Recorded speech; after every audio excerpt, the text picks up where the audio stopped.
Hey, welcome back to another episode of Unleashed Alchemy. Tamara Tamu here, giving you spiritual wisdom that will help you launch into your spiritual mastery. Thank you for being here. So, let's jump right into today's episode. We're talking about money and the effects of religious programming and the effects that religious programming has had on your experience with money. So, if you have been around here for a minute, or even if you're new here, I did a series. It was a 12-part series, or it is a 12-part series back in July.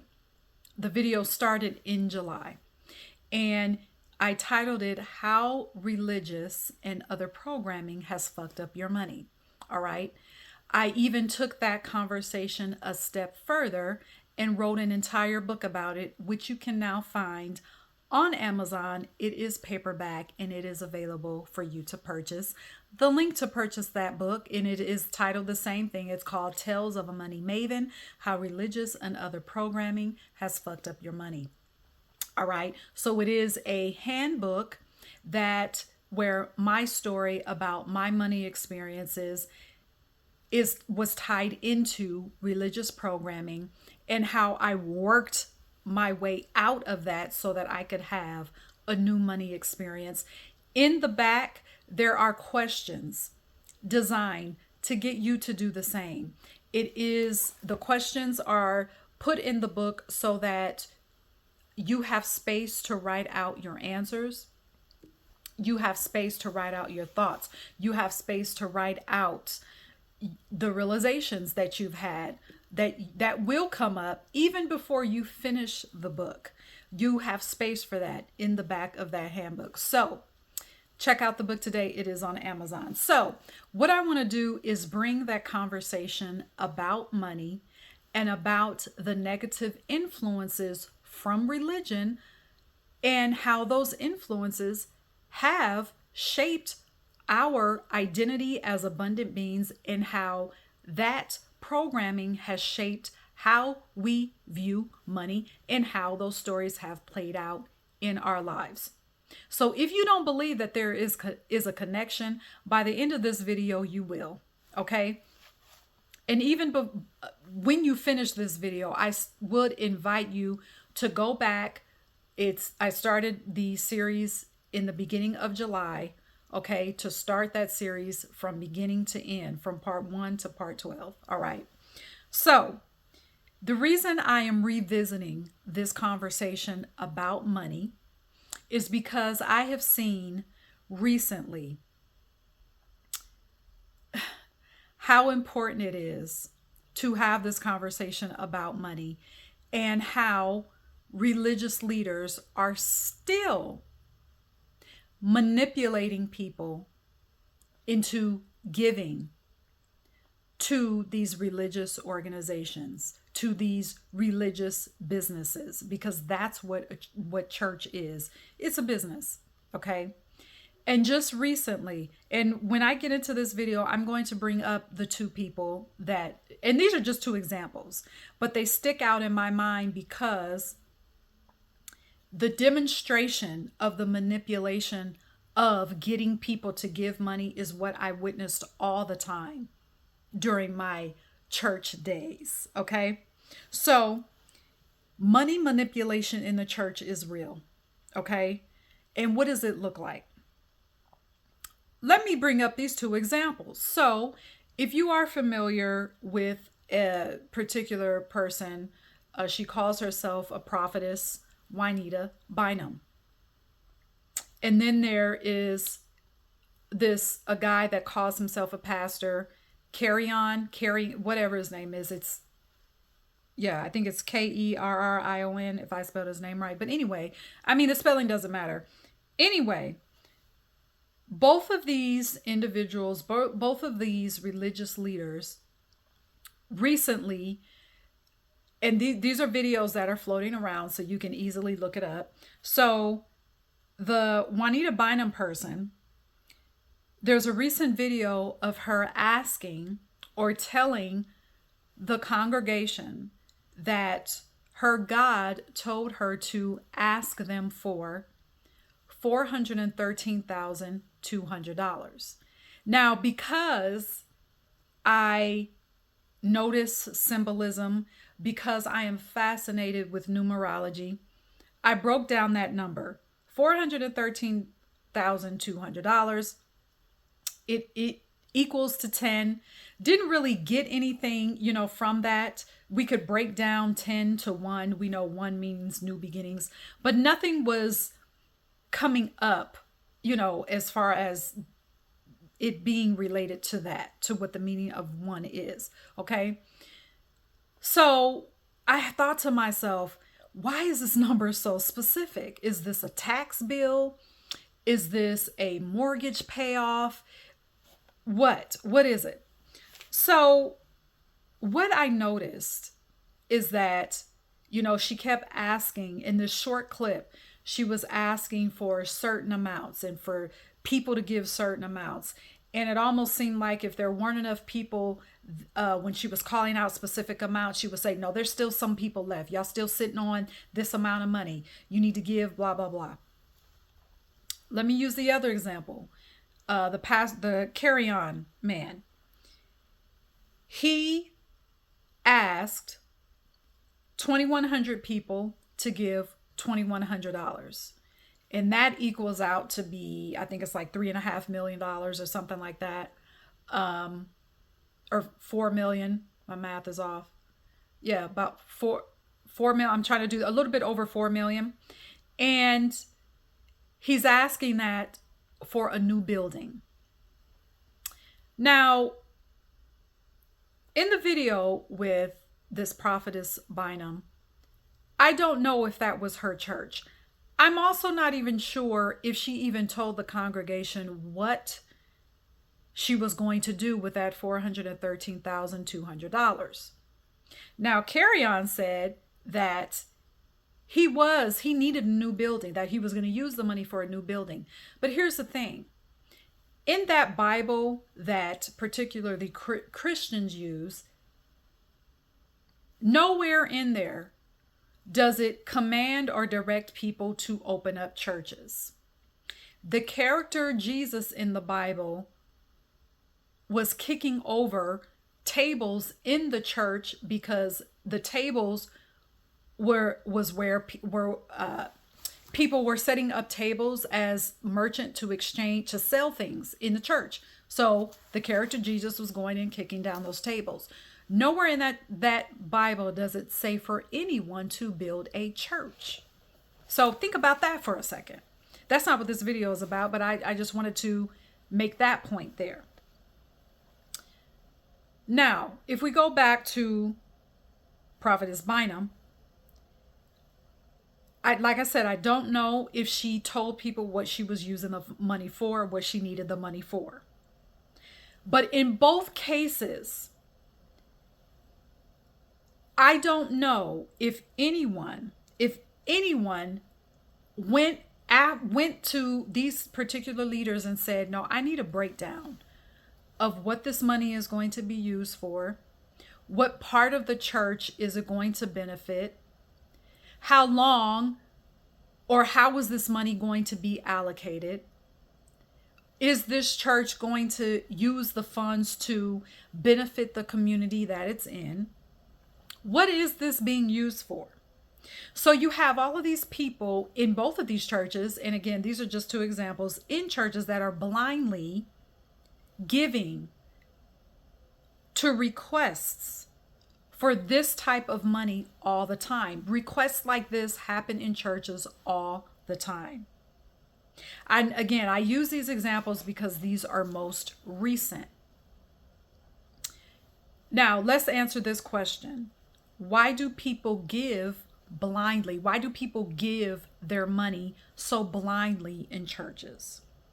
So this type of money demonstration, this type of money asking segment of the church, this is part of religious spell casting. How? Because it puts people to sleep.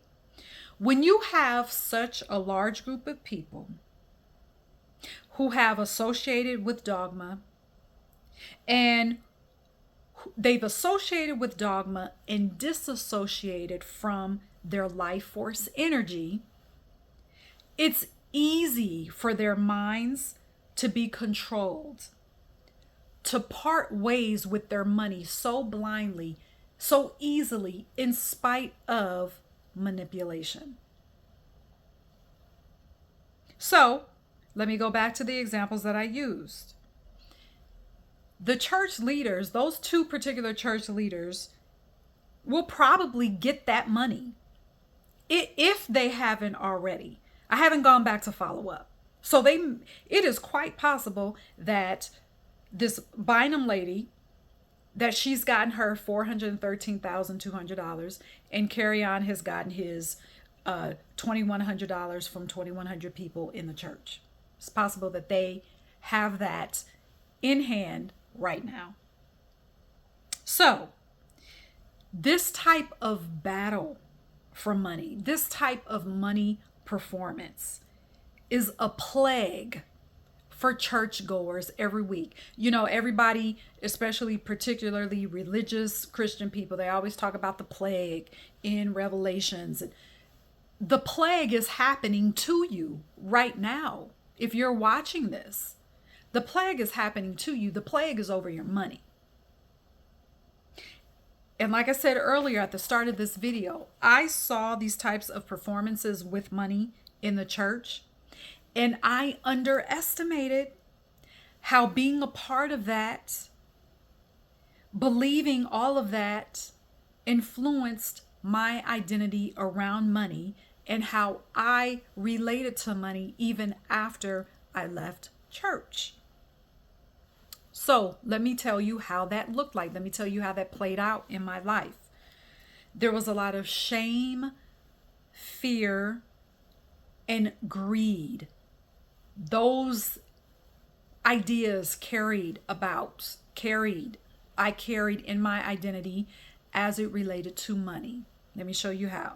So when pastors and when the preachers started their performance and speech about how God told them to ask for a specific amount of money, if I didn't have it, immediately shame set in. When I did have it, I still felt shame for not wanting to part ways with it, for not wanting to give it, because I felt like, well, I've already given money, I'm not giving anymore.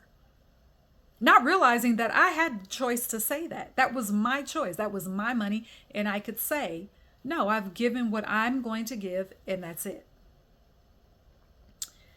When I gave money, regardless of the amount, I gave out of fear. I gave out of fear. So for example, there was a section in one of the videos where the leader was asking for a specific amount.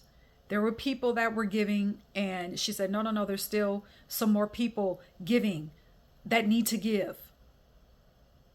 Well, if those people had it to give, perhaps whether they gave before or not, it didn't matter. You had people that were sitting there thinking, well, I have this amount of money. If I don't get it, is something bad going to happen to me? That's how I used to feel. That's how the messages used to come across. Well, if you don't give this money, I know God told me that you have it, and you're not giving it, you're being disobedient. Now, again, I don't know if she used those words, but there are similarities, and the demonstration in these two examples is very problematic for that very reason. So you have people, including myself, that gave out of fear. Well, if I don't give this money, God knows I have it. And if I don't give it, either something bad is going to happen, or I'm not going to get what I want in my life. I'm not going to be blessed by God if I don't give this money. Then shame set in. Of course, or shame continued to set in throughout my life that inflicted my entire money experience. So how did that play out? I had a hard time just receiving money. Because of the spectacle that I saw in church, it was rooted in greed and fueled by manipulation. So I did not want to appear as greedy, just as greedy, in my receiving of money. Not understanding that having that idea, having that consciousness was also blocking my abundance of more money and the flow of money that I actually desired. So I desired more, but because I was so afraid of appearing greedy to receive money, I was blocking the more that I desired. Also, I didn't understand that money is a currency. What is currency? Currency is an energy. That's all it is, right? What does currency do? Currency moves, it circulates, goes back and forth, it circulates, it flows. Well, that's what money is designed to do. Money is supposed to flow into your life. It's supposed to circulate. So in addition of blocking my own abundance, I was blocking my own money flow. I was blocking money going out. So let me give you an example. So because I didn't understand that money was a currency, it's designed to circulate. So as you are using your money, as you are making purchases, you expect for money to come back to you because it is currency. But because of the way that I had allowed religious programming to affect my view on money, I was blocking that currency, that flow of money in my life because I was holding fiercely to what I had. I don't care how little it was. I was holding fiercely about my money because I was so nervous that I would use it the wrong way, because I had given what I had in church. I would give my last. I remember being a college student and I was on scholarship. Didn't have to pay. There's no reason why I should have left college with loans because I had my full college tuition paid for. But what I did was I had those refund checks and I took out loans to get those refund checks so that I could put it into church. That's where those refund checks went, to church, because I thought that I was doing the right thing. So when I left church and realized what my money experience, where those money stories came from, shame set in, fear set in, and I thought, oh my God, I have to hold on to my money now because I don't want to use it for the wrong thing. I don't want to use it the wrong way. Well, holding on to your money also blocks the flow. There was no balance there. Okay? So, after leaving church and realizing how I needed to rewire my thoughts about money as well,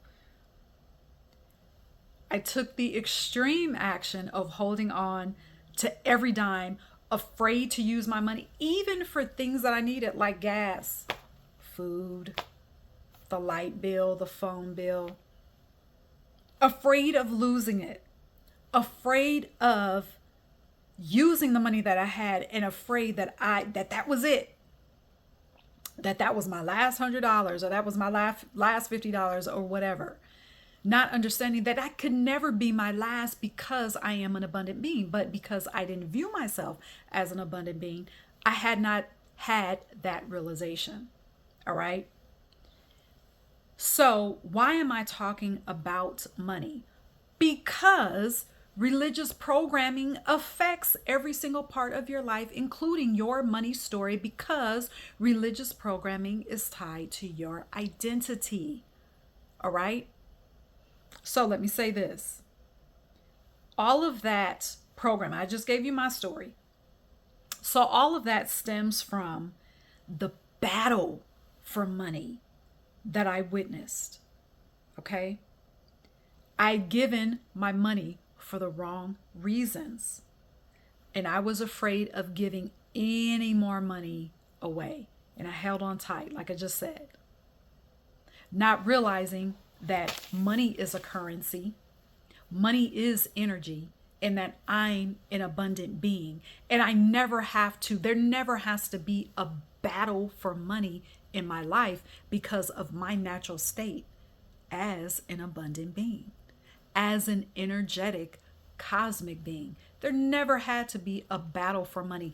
And that is what we see in churches. We see manipulation. We see greed.